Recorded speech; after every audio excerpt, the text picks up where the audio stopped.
Truth of life जीवन का सत्य में एस्ट्रो विनीता के साथ मिलते हैं तो किसी नई जानकारी को लेके ही आते हैं, किसी नई जानकारी के बारे में आपको फिर एक नई जानकारी देते हैं।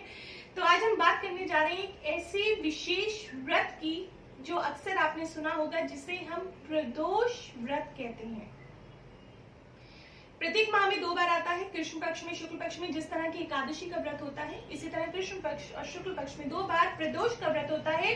प्रत्येक माह की त्रयोदशी तिथि को प्रदोष व्रत कहा जाता है। त्रयोदशी तिथि में जो शाम का समय होता है उसे प्रदोष काल कहा जाता है। प्रदोष व्रत भगवान शिव की पूजा, भगवान शिव की आराधना, भगवान शिव की आराधना है।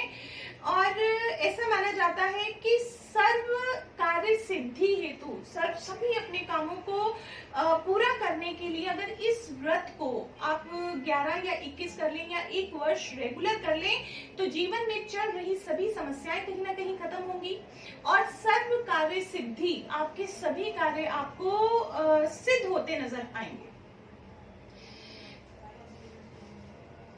त्रयोदशी के दिन भगवान शिव की पूजा का विशेष महत्व है। ऐसा माना जाता है भगवान शिव की पूजा कीजिए त्रयोदशी वाले दिन, आपके सभी पाप धुल जाएंगे, आपको मोक्ष की प्राप्ति होगी। अब प्रदोष को प्रदोष क्यों कहते हैं, इसके बारे में भी एक धार्मिक कथा प्रचलित है। ऐसा माना जाता है कि चंद्रदेव को क्षय रोग हो गया था, क्षय रोग था, जिसकी वजह से उनको मृत्यु तुल्य कष्ट था, बहुत परेशानी में थे, बहुत कष्ट में थे। तो ऐसे में भगवान शिव ने उनका दोष निवारण करते हुए त्रयोदशी के दिन उनको पुनः जीवन प्रदान किया था, इसीलिए इसको प्रदोष का व्रत कहा जाता है। देखिए, प्रदोष व्रत प्रत्येक सप्ताह के अलग अलग किसी भी दिन आ सकता है और सप्ताह के जिस दिन भी आता है उसका विशेष महत्व होता है।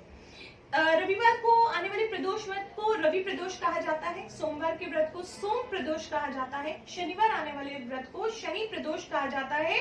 और रवि प्रदोष, सोम प्रदोष और शनि प्रदोष का विशेष महत्व कहा जाता है कि ये 3 प्रदोष रखने से आपके सभी कार्य अति शीघ्र रूप से सिद्ध हो जाते हैं।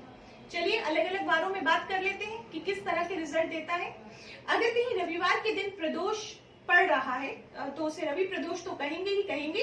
ये आपकी आयु में वृद्धि करता है, आपके स्वास्थ्य को लाभ देता है। रविवार सूर्य से जुड़ा हुआ दिन, सूर्य देव से जुड़ा हुआ दिन आपको मान देगा, सम्मान देगा, प्रतिष्ठा देगा, लोग आपको समाज में पहचानेंगे।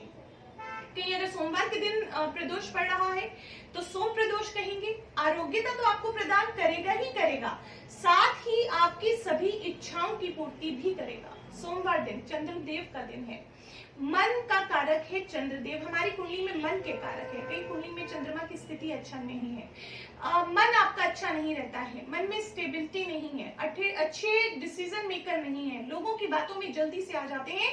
तो ऐसे में अगर सोम प्रदोष व्रत करते हैं तो जीवन में चल रही परेशानियां कहीं ना कहीं आपको कम होती नजर आ रही हैं।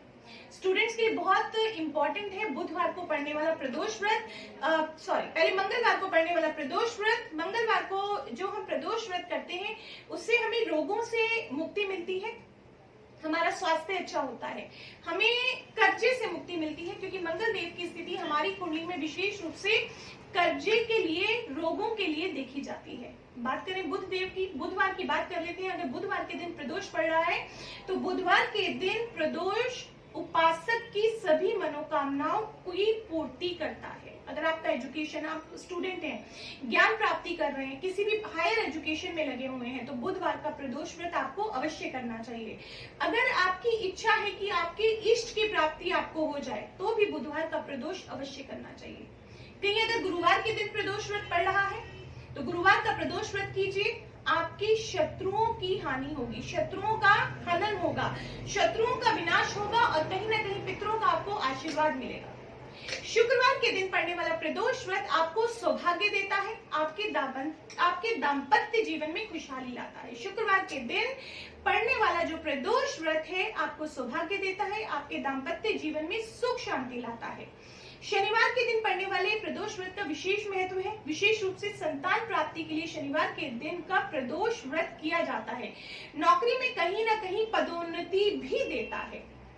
देखिए, जो भी लोग प्रदोष का व्रत करते हैं उनकी सभी मनोकामनाएं पूर्ण होती हैं, सर्व कार्य सिद्धि होती है, भगवान भोलेनाथ का उनको आशीर्वाद प्राप्त होता है, उनका मन अच्छा होता है, समाज में मान सम्मान मिलता है, शत्रुओं का विनाश होता है, रोगों से उनको मुक्ति मिलती है, स्वास्थ्य उनका अच्छा रहता है, आयु में वृद्धि होती है, संतान प्राप्ति होती है, सौभाग्य मिलता है, दाम्पत्य जीवन उनका खुशहाल रहता है। तो प्रदोष का व्रत सभी लोग कर सकते हैं। महीने में 2 बार आता है, कृष्ण पक्ष में, शुक्ल पक्ष में, त्रयोदशी की तिथि के दिन।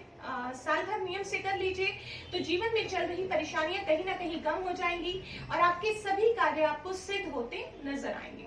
आगे आने वाले कुछ एपिसोड्स में बात करेंगे कि किस विधि से प्रदोष का व्रत करना चाहिए, क्या विशेष सावधानियां रखनी चाहिए ताकि सभी के जीवन में सुख आए, समृद्धि आए, संपन्नता आए। इसी तरह जुड़े रहिए आप हमारे YouTube चैनल से। लाइव में भी मिल सकते हैं शाम को 6 बजे, मंडे से फ्राइडे, और पूछ सकते हैं अपनी चल रही किसी भी परेशानी के बारे में कोई एक प्रश्न, जिसका समाधान देने की पूरी कोशिश हम करेंगे। आज के लिए बस इतना ही। नमस्कार, जय माता दी।